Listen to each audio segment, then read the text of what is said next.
Señor con el corazón. Santo es tu nombre, oh Dios. De tu gracia y favor cantaré, tu nombre alabaré. Cantaré al Señor con el corazón. Santo es tu nombre, oh Dios.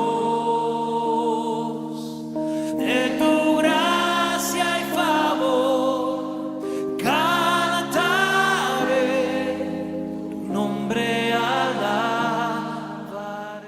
Muy bien, amados, vamos a abrir nuestra Biblia entonces en esta serie que hemos llamado el primer punto que hemos hablado ya domingos anteriores, lo que solo Dios ve. Ya hemos hablado de eso, cuando Dios forja el carácter y básicamente la habilidad para la guerra. Él adiestra nuestras manos para la batalla y nuestros dedos para la guerra. Allí en la intimidad estaba adiestrando a David y creemos que también nos está adiestrando a nosotros. El segundo punto ya lo hemos también mirado el domingo anterior. Cuando alguien ve lo que Dios ve, vemos que David, después de esa etapa, la primera etapa que llamamos de anonimato, cuando todas las cosas se hacen solamente con la mirada de Dios en la persona, en el creyente, allí estaba David forjando su carácter. Forjar, la palabra forjar significa dar los primeros moldes, ¿no? Los primeros pasos hacia un carácter parecido al de Cristo. Y también hoy vamos a entrar cuando alguien ve lo que Dios ve. Eso miramos el domingo. Cuando alguien se percibe de lo que Dios ve, cuando alguien ve lo que Dios ve o lo que Dios hizo con nosotros. Vemos que la etapa de David, la segunda etapa, vemos que esa etapa ocurre cuando el rey David ya no sale en el anonimato y ahora, por causalidad, parece una casualidad, pero no es casualidad, es causalidad, por causa del promover de Dios, Dios permite que su hijo David vaya a ministrar con la música. David tocaba el arpa, un experto en tocar el arpa, había perfeccionado esa gracia, ese don, esa habilidad. Y Dios le permite llegar al palacio para ministrar. Ministrar no es lo mismo que tocar, ¿no? Sabe tocar. Ministrar, servir, significa servir, al fin y al cabo es la palabra servir, al rey Saúl, que había quedado ya sin la presencia del Espíritu Santo por la continua desobediencia. La palabra de Dios también nos advierte a nosotros, dice que no contristemos al Espíritu Santo, así que muchas veces cuando nosotros contristamos al Espíritu Santo está relacionado con aquellas cosas que hacemos que no debemos de hacer, y cuando nosotros hacemos eso producimos una tristeza en el Espíritu Santo. Pero también la Biblia dice que no apaguéis al Espíritu de Dios. Se puede también apagar. Yo creo que está en esa línea que el rey Saúl, por la desobediencia, está relacionado a apagar al Espíritu Santo, está relacionado con aquellas cosas que Dios nos manda a hacer y nosotros no hacemos. Y fue lo que le pasó a Saúl. Saúl despreció la última oportunidad. Dios le había mandado una orden específica, y orden de Dios es orden de exterminar todos aquellos enemigos. Los filisteos eran enemigos del pueblo de Israel cuando ellos habían salido de Egipto y habían hecho mucho daño, sobre todo a los débiles. No le habían permitido pasar por su territorio, e incluso salieron a perseguirlos. Y dentro del éxodo de Egipto, dentro del pueblo de Israel, había muchas gentes débiles. Bueno, allí los filisteos se aprovecharon de esa oportunidad, y Dios es el Dios de la venganza. Cuando llegó el tiempo, le manda a Saúl a exterminar, a una orden de exterminar. Saúl cumple a medias. Sabemos que sí, y le mandó no tocar nada de aquello que era de los enemigos. Sin embargo, Saúl escogió por voluntad propia de él y por un pueblo mismo, cogió de los ganados y de los más gordos y lo trajo para ofrecer sacrificio, algo terrible que Dios termina desechando a Saúl, ¿no? Y llegamos ahí, al capítulo 16, que Dios le pregunta a Samuel: ¿hasta cuándo llorarás a Saúl, habiéndolo yo desechado para que no reine sobre Israel? Y ahí dice que a partir de ahí, ¿qué le sobrevino a Saúl? Cuando se va el Espíritu Santo de Dios de una persona, ¿qué le sobreviene? Le sobreviene un tormento demoníaco. Entendemos que es de parte de Dios. Cuando dice de parte de Dios, no está diciendo que Dios lo mandó, sino que Dios lo permitió. Así lo entendemos. De parte de Dios. Vean la gracia de tener el Espíritu Santo de Dios, ¿no? Cuánta gente, como dice que anduvo Cristo, anduvo haciendo bienes y sanando, ¿qué? Al suprimido del diablo. Y cuántas veces nosotros estábamos oprimidos y la presencia del Espíritu Santo nos libra de esa opresión demoníaca que ahora estaba sufriendo Saúl, el rey Saúl, un rey en decadencia. Y decíamos que cuando Dios está, siempre ocurrió así y va a ocurrir siempre así. Un líder viene en decadencia. ¿Qué está haciendo Dios en el anonimato?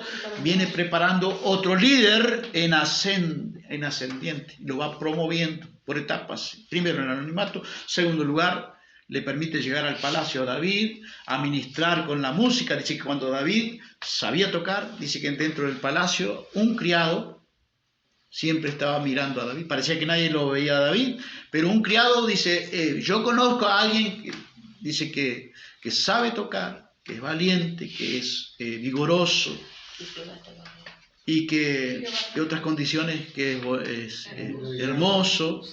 Entendemos que también no es solamente el aspecto físico, también entendemos que el aspecto espiritual, la gracia de Dios, la hermosura, la santidad, dice la Biblia.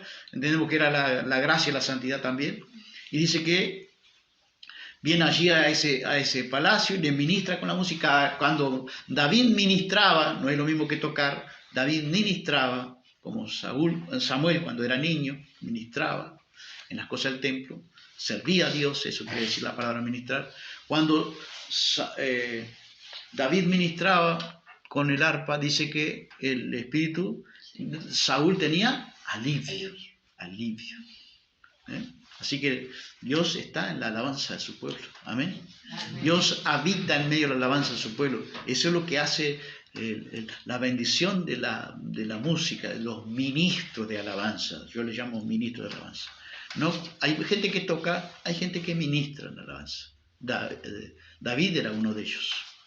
Y entonces Dios desecha a Saúl y permite que David venga a servir con un rey que iba a entrar en contacto con un rey que tenía un carácter bastante agrio, podemos decir, ¿no? Era explosivo, era tenía allí sus ataques como de histeria, de ansiedad, un carácter violento muchas veces, lo vamos a ir viendo. Y entonces Saúl envía mensajeros a Isaí, el papá de David. Envíame a David tu hijo, dice el 16:9.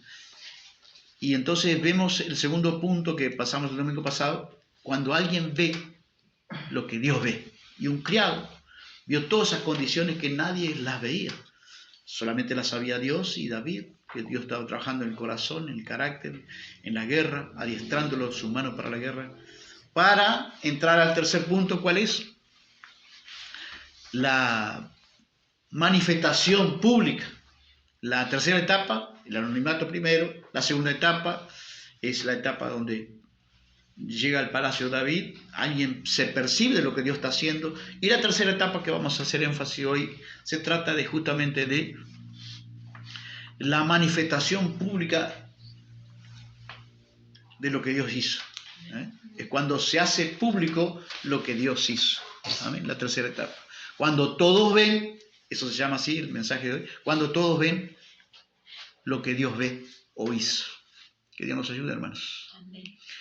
Y cuando Saúl es desechado por Dios, Dios le dice a Samuel, su siervo, dice, ¿hasta cuándo llorarás a Saúl? Yo lo he desechado. Hay un tiempo de lamento, de llanto en Samuel y Dios lo respeta, pero luego dice que eso tenía que tener fin, porque Dios dice, porque yo ya me he provisto de rey. Dios se provee de rey. La palabra provisto me llamó la atención, porque de sus hijos, ve a la casa de Isaí, llena tu cuerno de aceite y ve, y te enviaré a Isaí de Belén, porque de sus hijos me he provisto rey. Se había provisto. La palabra provisto me llamó la atención y buscando la etimología de provisto, la raíz de la palabra, qué significa allá en lo profundo de la palabra, tiene un prefijo pro que significa adelante y el verbo videre que significa ver. Así que si podemos unir ya sabemos más o menos lo que significa provisto, ¿no? Dios mira para adelante. No va improvisando, no es un Dios de improvisación.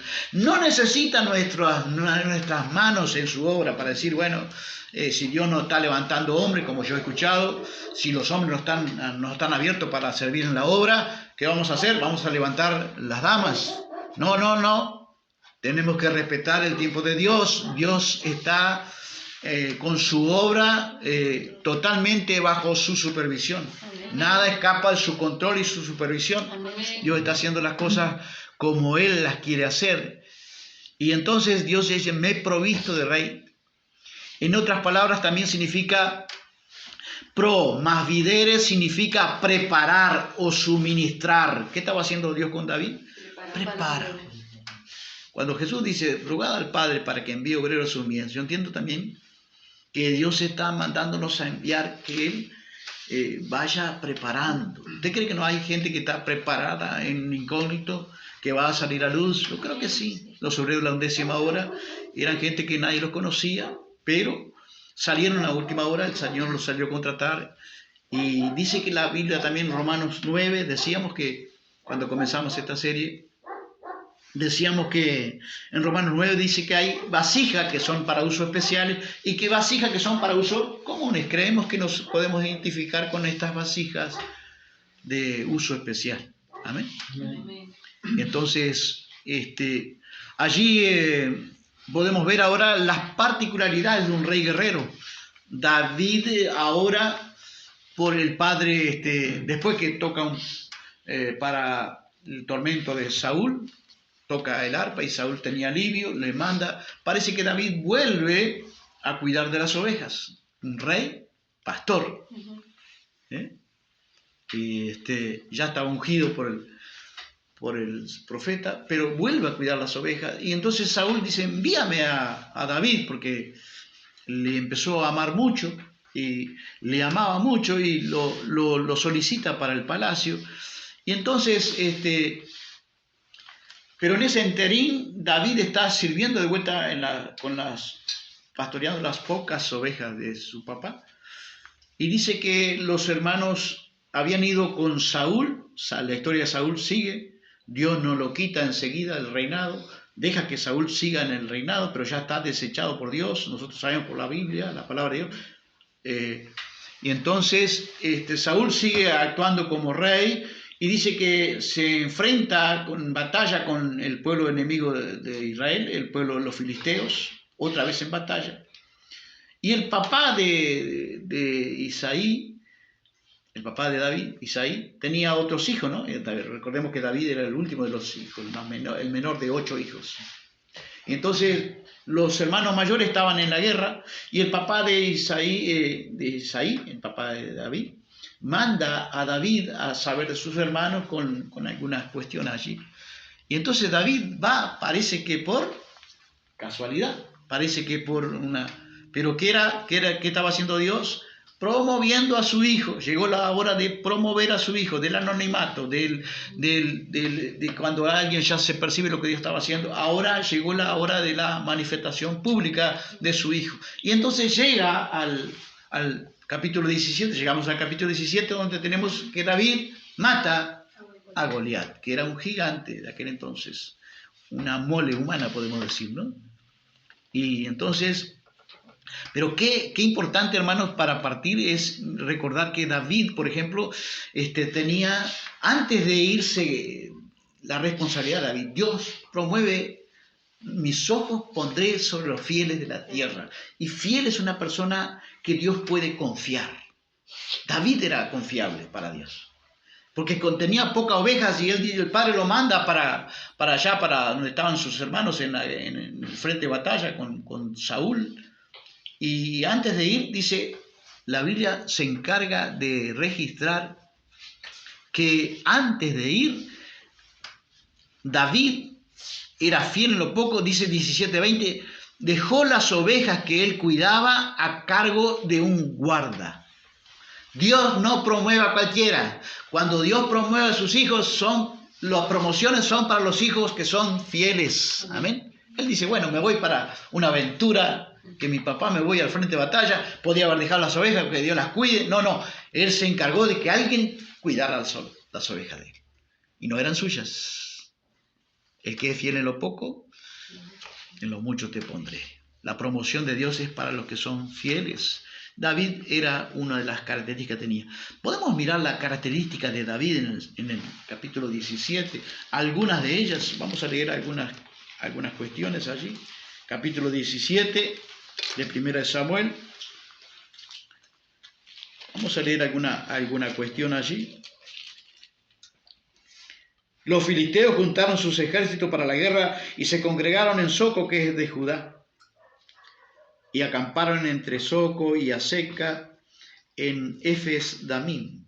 También Saúl y los hombres de Israel se juntaron y acamparon en el valle de Ela y se pusieron en orden de batalla contra los filisteos. Entonces los filisteos dicen que estaban de un lado y el otro lado monte estaban del otro lado. Entonces dice que salía un gigante. Vamos a ir haciendo una reseña para ir más rápido. Salía un gigante en el campamento, versículo 4. Salió entonces del campamento de los filisteos un paladín, el cual se llamaba Goliat de Gat, y tenía de altura 6 codos y un palmo, o sea, más o menos casi 3 metros. Casi 3 metros. ¿Qué le parece? Era gigante, ¿eh? Casi 3 metros. Y traía un casco de bronce en su cabeza y llevaba una cota de malla. Mire esto. No había lugar para donde entrarle, ¿no? Y era el peso de la cota 5.000 ciclos de bronce. Creo que, si mal no recuerdo, 55 kilos más o menos. Ese era un gigante creo que hasta la tierra temblaba cuando él caminaba. El asta de su lanza era como un rodillo de telar y tenía el hierro de su lanza 600 ciclos de hierro e iba su escudero delante de él. Se supone que la lanza, solo la punta de la lanza pesaba 7 kilos, si mal no recuerdo. Era una cuestión que era una imponente figura, ¿no? Un humano casi de forma sobrenatural, podríamos decir. Y entonces hacía un desafío, capítulo 9. Versículo 9, perdón. Si él pudiere pelear conmigo y me venciere, nosotros seremos vuestros siervos, y le mandaran un hombre para pelear con él. Y si yo pudiere más que él y lo venciere, vosotros seréis nuestros siervos y nos serviréis. Y añadió el filisteo, hoy he desafiado al campamento de Israel. Oyendo Saúl y todo Israel estas palabras del filisteo, se turbaron y tuvieron gran miedo. Recuerde que ya Saúl no tenía ¿qué? El Espíritu Santo. Les daré espíritu de poder, amor y dominio propio. Muchas veces usted va a ver la valentía de David, pero no era en la carne, era obra del Espíritu Santo. Presencia del Espíritu Santo que inspiraba a David. La obra la hacía David, pero la inspiración venía ¿de dónde? Del Espíritu Santo. ¿Y quién era el más que podía enfrentar a ese gigante? Pues Saúl podía haberlo enfrentado, pero tenía gran miedo. Y David llegó allí justito a ese acontecimiento. Y venía aquel filisteo, dice el 16, por la mañana y por la tarde, y así lo hizo durante 40 días. Y dijo Isaí a David su hijo, toma ahora para tus hermanos un efa de este grano tostado, y le mandó con panes, y llévalo al campamento a tus hermanos. Le mandó una providencia allí para los hermanos, ¿no? Quesos de leche y todo lo demás. Mire el papá cómo se preocupaba por sus hijos. Y Saúl, y llegó allí Justo cuando el 20 se levantó pues David de mañana, dejando las ovejas al cuidado de su guarda, se fue con su carga como Isaí le había pedido, lo había mandado. ¿Observaron lo que hizo David? Obediencia. ¿No? Obediencia y responsabilidad. Fidelidad para las ovejas. Las podía haber dejado, pero las dejó a otro pastor, a cargo de otro pastor. Y entonces allí podemos ir más adelante. Y entonces justo llega David cuando ese hombre corpulento estaba desafiando otra vez al pueblo de Israel, al ejército de Israel. Dice el 22, entonces David dejó su carga en manos del que guardaba el bagaje y corrió al ejército, y cuando llegó preguntó por sus hermanos si estaban bien. Mientras él hablaba aún, he aquí que aquel paladín que se ponía en medio de los dos campamentos, que se llamaba Goliat, el filisteo de Gat, salió de entre las filas de los filisteos y habló las mismas palabras, y las oyó David. Y todos los varones de Israel que veían a aquel hombre, ¿qué hacían? ¿Se acercaban? No, huían de su presencia y tenían gran temor. Y mire cómo lo ve David. Entonces habló David en el 26 a los que estaban junto a él diciendo, ¿qué harán al hombre que venciere a este filisteo y quitare el oprobio de Israel? Porque ¿quién es este filisteo incircunciso para que provoque a los escuadrones del Dios viviente? No se lo toma como algo personal, sino se lo toma como en el plano que era una provocación al ejército del Dios viviente. ¿Y cómo lo veían los demás? Huían. Y él lo ve como desde el punto de vista divino, la perspectiva divina, lo ve como un simple filisteo, incircunciso, que no pertenecía al pueblo de Dios. Y ahí sus hermanos, uno de sus hermanos, el diablo, el mayor, lo malinterpreta y dice, ¿para qué has descendido acá? ¿Y a quién has dejado aquellas pocas ovejas en el desierto? Yo conozco tu soberbia. Mire el juicio, el prejuicio que le hacen. Soberbia, lo tratan de soberbia, y la malicia de tu corazón, que para ver la batalla has venido por curiosidad. Porque estamos hablando de un niño de unos 15 años, 14, 15 años, no más de eso. David respondió, ¿qué he hecho yo ahora?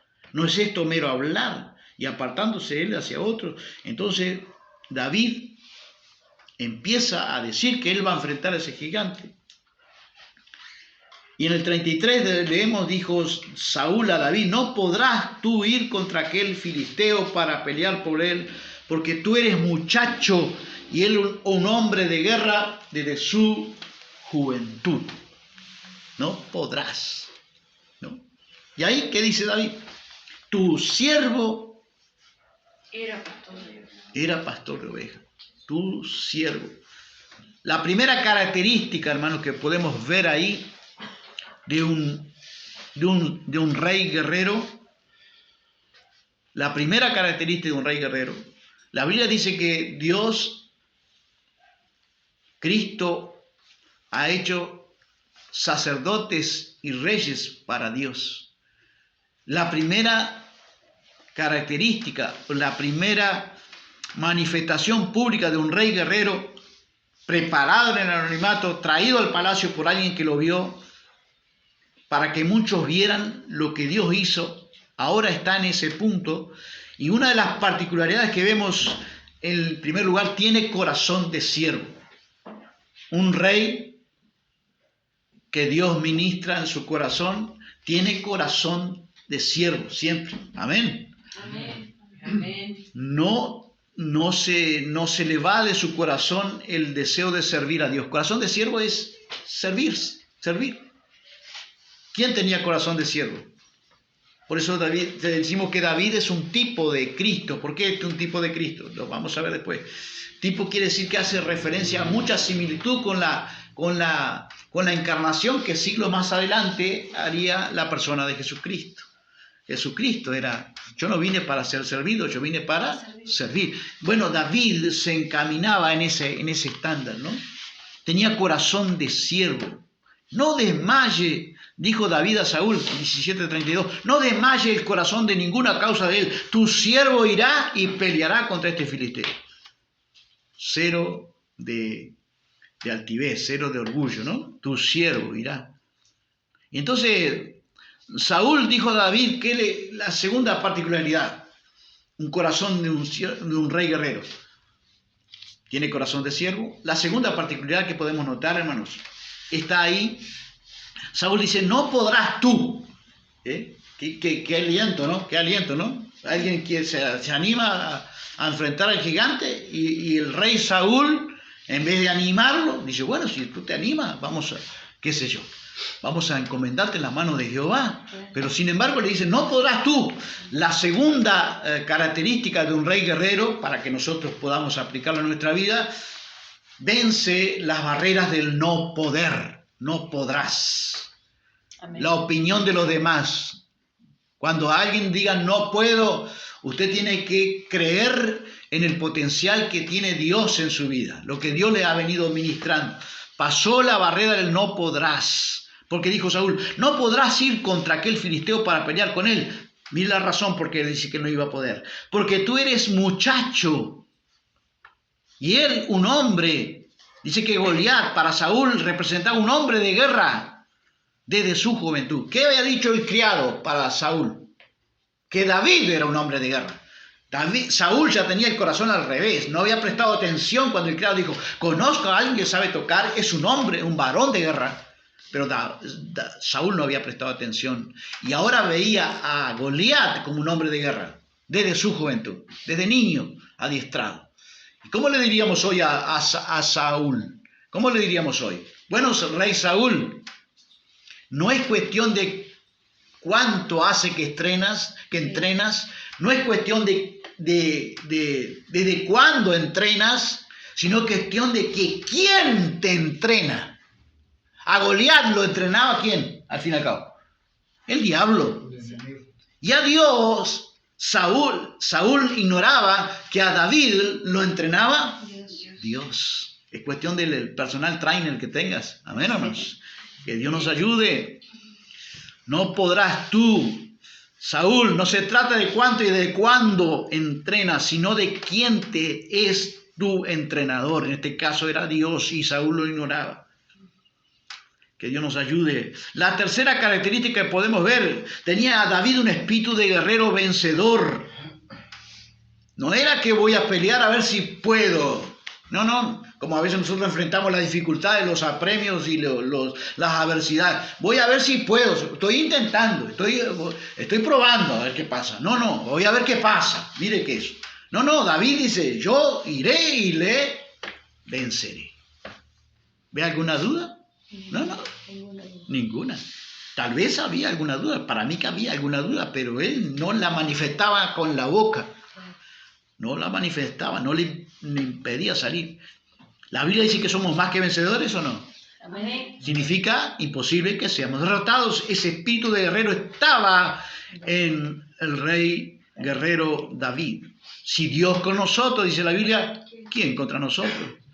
Cada uno tiene que estar plenamente convencido en su propia mente. Y la batalla, por más intensa y el desafío era muy grande, pero David confiaba en su Dios. En cuarto lugar, no era yo que a lo mejor lo derrotaré. No, David dice en 1 Samuel 17:37, añadió David, Jehová que me ha librado de las garras del oso, del león y de las garras del oso, él también me librará de la mano de este filisteo. Otra particularidad que tenía el rey guerrero David, que podemos nosotros imitar, inspirarnos, es que él enfrentaba toda batalla espiritual, la enfrentaba desde la perspectiva que Dios le iba a librar. Amén. Amén. No era él, ponía a Dios. Cuarto lugar. Y tomó su callado en su mano y cogió 5 piedras lisas del arroyo y las puso en el saco pastoril y tomó su honda en su mano y se fue hacia el filisteo. Porque anteriormente el contexto ¿cuál es? Dice que Saúl, bueno, si te vas a enfrentarlo, te voy a poner mi ropa. ¿Y por qué no iba a él? Imagínense que Saúl era mucho más grande que David. Bollaba entre las ropas y las armas de Saúl, David. Y procuró practicar con eso. Y dice, yo nunca practiqué con esto, dice David. Entonces vemos otra particularidad del rey guerrero que Dios instruye, que Dios ministra, que para nosotros aprender, hermanos. Y dice que nunca las practicó. Vas a ganar la batalla con tus prácticas cotidianas. Tú y yo somos originales. Amén. Amén, hermanos. Pasaba muchas veces y pasa y seguirá pasando. Que muchas veces visitaba nuestra ciudad un evangelista y después parecía que quedaban los hijos del evangelista que quedaban acá. Querían imitar, desafiar, a veces los desafíos de la vida. Después usted los invitaba para orar y ellos oraban igual al evangelista que había venido. Pero esa es la manifestación del Espíritu Santo del evangelista, no tuya. Entonces, en este caso aplica correctamente. Nosotros tenemos que pelear la batalla espiritual según como Dios nos haya enseñado. Él adiestra mis manos para la batalla, mis dedos para la guerra. Me enseña a mí particularmente. Amén. Cada uno con la gracia que Dios le ha manifestado para pelear la vida. Las dificultades, los apremios, las barreras, las luchas. Y David tenía un espíritu de guerrero vencedor. No era que yo tal vez voy a intentar derrotarlo. Él también me librará de la mano de este filisteo. Y tomó su cayado, estamos en el 4º lugar ya, y se fue hacia el filisteo. Todo el contrario, ¿quién era que lo inspiraba ahí? A acercarse al filisteo. El Espíritu Santo. Poder del Espíritu Santo. Podemos ver el obrar del Espíritu Santo impulsándolo a enfrentar esa gran imponente figura. Amén. Amén. Que nosotros también podamos copiar de este. Tomó su cayado en su mano y escogió 5 piedras. Tomó su honda en su mano y se fue hacia el filisteo. ¿Por qué 5 piedras? No dice nada la Biblia. Pero yo puedo conjeturar que David dijo tal vez, no caiga en la primera, pero tal vez me dé oportunidad para la segunda, la tercera, pero que va a caer, va a caer. Él no iba con esa tal vez en ese sentido pudo haber habido alguna duda. Es una conjetura, no está escrito. Por eso está el dicho, ¿no? Me salió con 4 piedras. ¿Nunca se ha dado cuenta? No. ¿Nunca se ha dado cuenta? Con 5 piedras, dice el dicho. Me salió con 4 piedras. Tiene que ser 4 porque una la usó para las otras 4 piedras que quedaron. El dicho es 4 piedras. Me salió con 4 piedras en la mano. Me salió con 4 piedras el tipo en la mano. De ahí se vio que la gente a veces usaba hasta los dichos vulgares para ilustrar lo que antes se conocía mucho más, la historia bíblica. Se trata no de que no tuviera miedo. Se trata de que David se sobreponía al miedo interno. Se trata de un guerrero, un rey vencedor. No es que no tenga miedo, no es que estamos exentos de miedo. Se trata de que en la batalla espiritual, el problema, el desafío, la circunstancia adversa, se trata de sobreponerse al miedo y enfrentar. ¿Cuánto podemos decir amén? Amén. Tenía algún temor quizás, incluso alguna duda, tal vez. Pero él estaba seguro que ese gigante iba a caer. 17:43 dice que el gigante, el grandote, maldijo a David por sus dioses. Aquí hay otra lucha mental, la lucha de la intimidación. El sistema religioso corrupto también usa esa arma diabólica, la intimidación. No solamente la usaba el gigante. ¿Sabe que esa intimidación, esos conjuros, esas maldiciones, ¿qué pudo haber afectado en la vida de David? ¿Qué pudo haber afectado? ¿Producido algún temor? ¿Algún miedo? Cuando le maldigan, usted tiene que confiar ¿qué cosa que hace Dios con la maldición? Dice Deuteronomio 23:5, que Dios no oye la oración de los Balaam. Así que Balaam nunca maldijo, pero la intención de maldecir tenía. Dice, Dios no oye la oración de los Balaam, sino que Jehová mi Dios convirtió la maldición en bendición.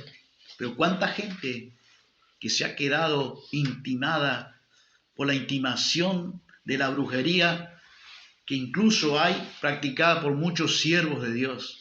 La brujería de la maldición, de maldecir a otro prójimo, cuando se nos está prohibido por la persona de Cristo. Bendecir y no maldigáis. Sin embargo, el gigante usó la intimidación, pero eso tampoco tuvo efecto. Tiene que el guerrero de Dios, el rey guerrero de Dios, vence la intimidación de la maldición, provenga de donde provenga. ¿Podemos decir amén? Amén. Porque mire que si usted va a enfrentar al gigante. A veces puede enfrentarse como se enfrentó Cristo al gigante del sistema religioso de aquel entonces. Los fariseos y los saduceos eran corruptos.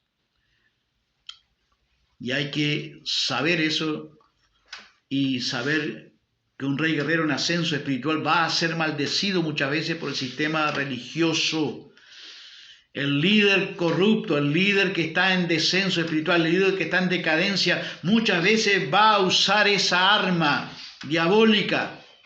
Un rey guerrero en ascenso espiritual representa un peligro, muchas veces una amenaza para un líder en decadencia. Guarde eso en su corazón. Guarde eso en su corazón. Porque a veces no va a maldecir, el gigante no lo va a maldecir, pero un sistema religioso puede que lo maldiga. Puede que le anuncie cosas malas, pero Deuteronomio 23:5, Dios no oye a los Balaam. Romanos 8:31 dice, si Dios está con nosotros, ¿quién? Contra nosotros. Amén. Amén. ¿Cuánta gente me he encontrado que han sido maldecidos incluso por siervos de Dios y han quedado por el camino, por la intimidación? Porque tenemos que vencer la intimidación de las maldiciones que lanzó Goliat. 17:46 dice David, tú vienes a mí con lanza, espada, lanza, jabalina, mas yo vengo a ti en el nombre de Jehová de los ejércitos, el Dios de los escuadrones, el Dios de Israel, a quien tú has provocado.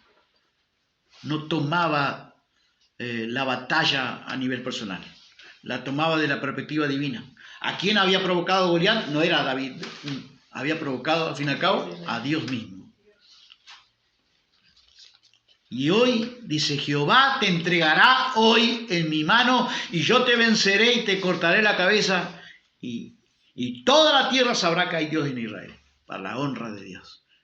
Un rey guerrero sirve a Dios y cuando el gigante cae, ¿a quién le da la gloria? A Dios mismo. ¿Amén? La gloria es de Dios. No, nunca le robemos la gloria a Dios. David sabía eso. Un rey guerrero usa la proclama espiritual, hermanos. ¿Qué es una proclama? Es un anuncio a gran voz, en forma pública, de verdades divinas. David no tenía la palabra escrita, pero la proclama pública de Jesús no la hizo también para vencer al mismo Satanás. Yo creo que hubo Jesús usó esa proclama pública de la palabra de Dios cuando Jesús decía ante el diablo en Mateo 4, escrito está, escrito está. ¿Qué hacía Jesús? Una proclamación de la verdad divina. Eso venció a Satanás que estaba tratando de operar ¿dónde? En la mente de Cristo. Fue una lucha mental que se entabló allí en la batalla espiritual. Escrito está. 17:47. Un rey guerrero reconoce que de Jehová es la batalla. ¿Qué significa eso? Que la victoria en cualquier lucha, conflicto, pertenece a Dios. Significa que no depende de mi fuerza, que no dependo de mi capacidad, ni de mis recursos espirituales que pueda tener, sino depende exclusivamente ¿de quién? De Dios. Completamente de Dios, para que pelee por mí, como David confiaba. Jehová peleará por vosotros, dice la Biblia. Amén. Porque no es de vosotros la guerra, sino es de Dios. Para que Él le concediera el triunfo. Jehová te entregará hoy en mi mano. ¿Qué te parece? De Jehová es la batalla, dice David. Nosotros tenemos que saber que cuando enfrentamos la batalla no estamos solos. Dios se enfrenta con nosotros y confiamos en Él. 17:48, otra cualidad, otra manifestación, otra particularidad de un rey guerrero que destruye gigantes. 17:48, y David corrió a la línea de batalla. Esto es obra sobrenatural, esto es obra sobrenatural. ¿Es obra sobrenatural de quién? Del Espíritu Santo. Y con una piedra y la tiró con la honda e hirió al filisteo en la frente. Era el único lugar que podía entrar la piedra. Se supone que el fariseo, el filisteo, dejó la visera levantada de su casco porque no había otro lugar. Exceso de confianza. ¿Y quién dirigió esa piedra? Usted dirá la puntería de David. No, fue la puntería del Espíritu Santo. Fue el poder del Espíritu Santo. Ahí vemos el poder del Espíritu Santo. Pero ya David había proclamado la parte que le correspondía a él. Jehová te entregará, de Jehová es la batalla, yo te venceré. Y a veces nosotros hacemos todo lo contrario. Por eso no tenemos batalla contra los gigantes. No ganamos nuestras batallas contra los gigantes. Ahí vemos al Espíritu Santo obrando en un rey guerrero. Una puntería certera. Si Dios conmigo, ¿quién contra mí? La manifestación del Espíritu Santo en un rey guerrero inspira a otros. Bien dice que el triunfo tiene muchos hijos. Perdón, muchos padres. El fracaso dice que es huérfano. Pero dice que después que cayó el gigante, todo el pueblo se envalentonó y salieron a perseguir a los filisteos y le robaron todas las cosas y todo el mundo contento. Ahora todo el mundo era valiente y todo el mundo se jactarían y yo maté no sé qué y el otro también, pero el asunto era que nadie se acordaba de que quizás el que había inspirado, pero somos de inspiración a otros hermanos. Amén. Un rey guerrero ministrado por el Espíritu Santo es de inspiración para otros. ¿Tendrá David un papel preponderante en el mundo venidero? Porque David es tipo de Cristo. ¿Qué queremos decir cuando decimos que David es tipo de Cristo? Representa lo que sería Cristo en su encarnación. ¿Cómo se manifestó Cristo en la reencarnación? Vamos a mirar alguna cosa. La palabra David o el nombre David significa amado. Era David un amado guerrero victorioso en el ámbito tanto físico como espiritual. Porque la batalla se había librado primero, ¿dónde? En la mente y luego en el aspecto físico. Pero primero se libró en la mente. Recuerden que la intimidación que usó Goliat y todo lo demás. La vida y el carácter de David simbolizan aspectos de la vida y el ministerio de Cristo. Están en la misma línea. Las manifestaciones de la vida y el carácter y las acciones de David muchas veces se van a ver reflejados en forma mucho más sublime, claro que sí, en la vida de Jesucristo. David tipifica a Cristo, ajusta varias cosas semejantes a un tipo, representa, personifica en muchos aspectos lo que sería la vida de nuestro Salvador y Señor Jesucristo. Por ejemplo, David, un guerrero vencedor, ¿sí? Lo consideraban a partir de entonces un guerrero vencedor. Dice que Dios lo promovió porque Saúl, que él lo había promovido, pero las promociones son de Dios. Dios promueve a los fieles, Dios promueve a los que destruyen gigantes, y lo promovió y lo puso al jefe de todos los varones de guerra. Los puso al frente del ejército de Israel. Ya David, ya no era el David en el anonimato, David que era conocido por alguno, un criado que lo estaba observando, ahora David era conocido en forma pública. Su ministerio se empezó a hacer famoso, conocido. Y David ahora es promovido como jefe de los ejércitos de Saúl, del rey de Israel. Esa promoción vino de Dios. David, un rey guerrero vencedor. La Biblia dice que, hablando de Jehová, dice que es varón, libro de Éxodo, si mal no recuerdo, dice que Jehová es varón de guerra. Así que, ¿ve la similitud de David con Dios? ¿A quién Cristo despojó ese varón de guerra? ¿De quién estaba haciendo alusión? Haciendo alusión a Cristo mismo, ¿no?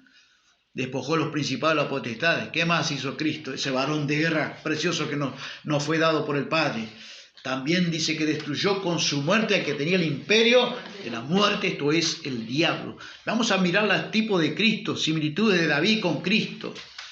Los reflejos, las cosas que tipifica a David, representando en muchos aspectos lo que sería Cristo en su encarnación. En primer lugar, dice que David ministraba para Saúl y le producía alivio, ¿no? Vamos a mirar David siendo tipo de Cristo, similitudes con el ministerio de Cristo. David, cuando tocaba el arpa para Saúl, dice que el espíritu se iba y Saúl tenía alivio. Vemos ese ministerio de Cristo, el ministerio de Cristo mucho más mayor, por supuesto. Él anduvo haciendo bienes, dice el libro de los Hechos, y sanando a los oprimidos del diablo. Él vino para deshacer las obras del diablo, también se nos dice en la Biblia. En segundo lugar, vemos a David que era un tipo de Cristo, porque David era un hombre de corazón de siervo. ¿Lo vemos al tipo de Cristo también? Amén. Cristo dijo, no vine para ser servido, yo vine para servir. ¿Qué le parece? David es un tipo de Cristo porque David era humilde. ¿Era humilde David? Claro que sí. Amén. Y nuestro Salvador y Señor, aprendan de mí que soy manso y humilde de corazón. David era responsable. Y acuerde que antes de venir a la batalla, enviado por el Padre a llevar la provisión para los hermanos y presentarse en la batalla, dice que David se encargó de dejar sus pocas ovejas a cargo de un guarda. No dejó las ovejas sola, responsable. Nuestro Señor, Amén. de los que me diste, ninguno se perdió. Los que me diste, yo los he guardado. El buen pastor, su vida da. Por eso verás. David es un tipo de Cristo también. Daba su vida por las ovejas. Cuando un león, un oso le llevaba un cordero, una oveja que iba a David, ahí exponía su vida. Jesús es un tipo, ve la relación, un tipo de Cristo. Por eso David va a ser, es nombrado más de 1000 veces en la Biblia, hermano. Es un personaje muy importante. No nos quedemos solo con los pecados de David. David va a ser un personaje muy importante en el mundo venidero, en el reinado de Dios en la tierra, en el nuevo mundo.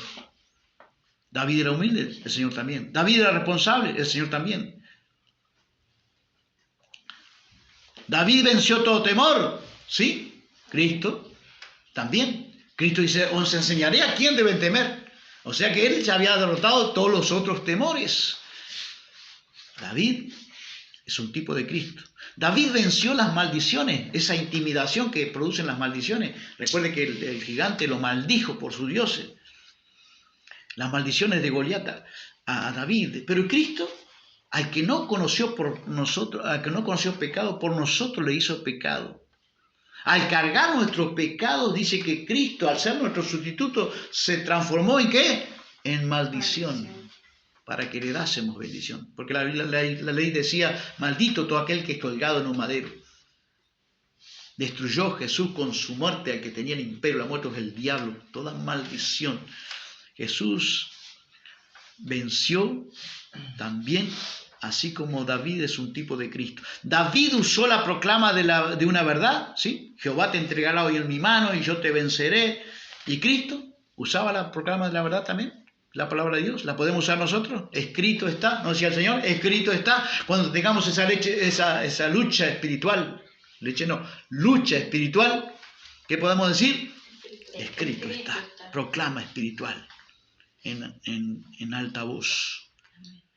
David solo buscaba que Dios fuese glorificado, ¿sí? Y todo el mundo, decía David cuando venció al gigante, sabrá que hay un Dios en Israel.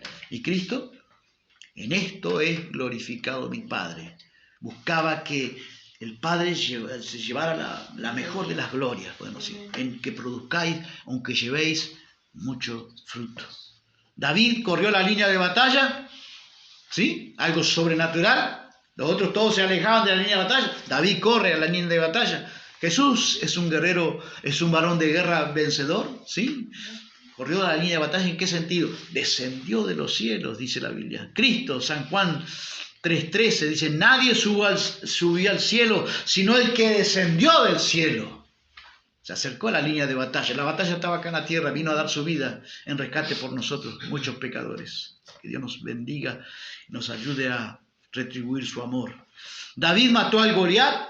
Jesucristo destruyó con su muerte al que tenía el imperio, la muerte, esto es, al diablo. David mató un Goliat, un gigante, pero Jesús destruyó ¿a quién? Al mismo diablo. Destruyó con su muerte al que tenía, dice el libro de los Hebreos, el reinado de la muerte, o el imperio, mejor dicho, de la muerte.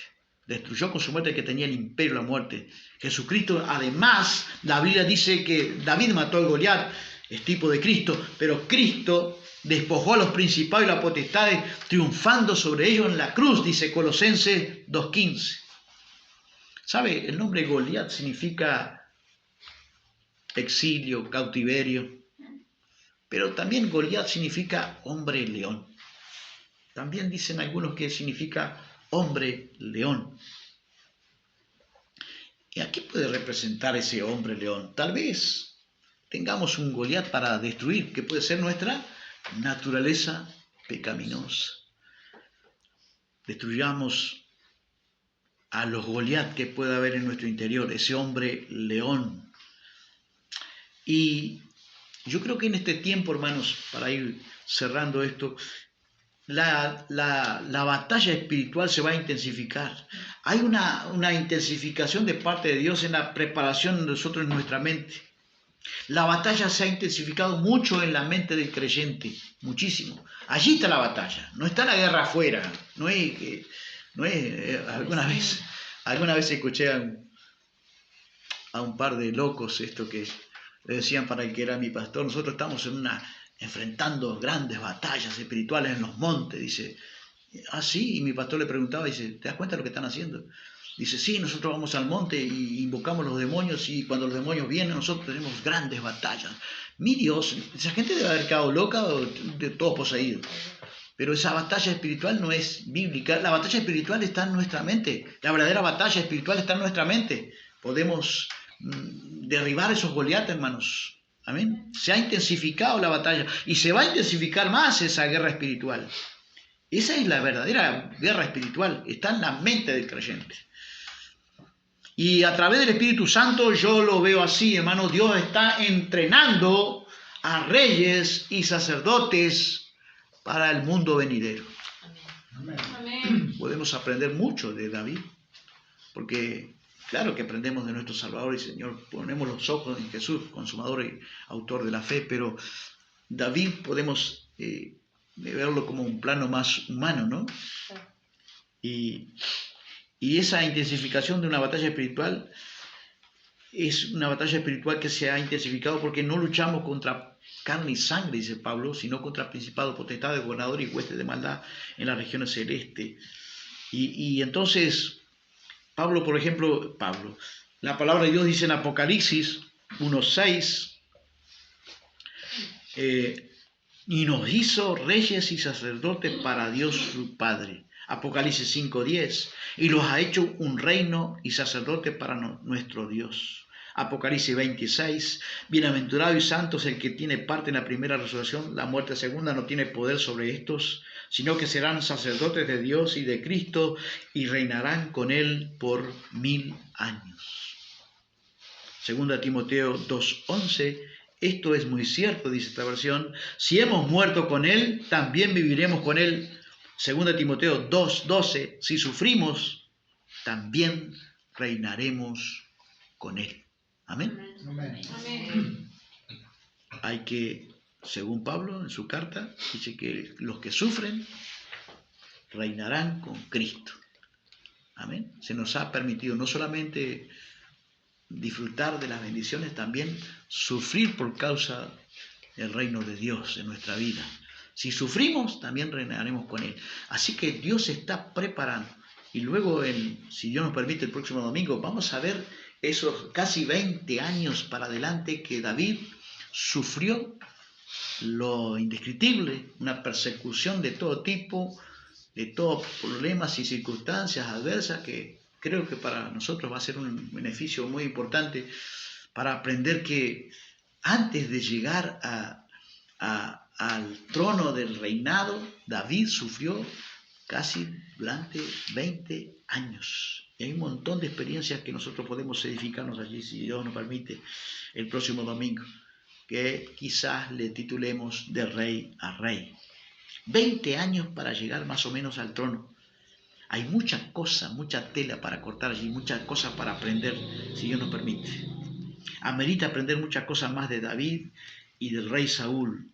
El reinado de cada uno en antagonismo, claro está. Uno en reinado en decadencia y el otro en reinado en ascenso espiritual, hasta llegar al trono para edificarnos. Vamos a mirar el contraste, el antagonismo entre un rey en decadencia y otro rey en ascenso y promoción espiritual.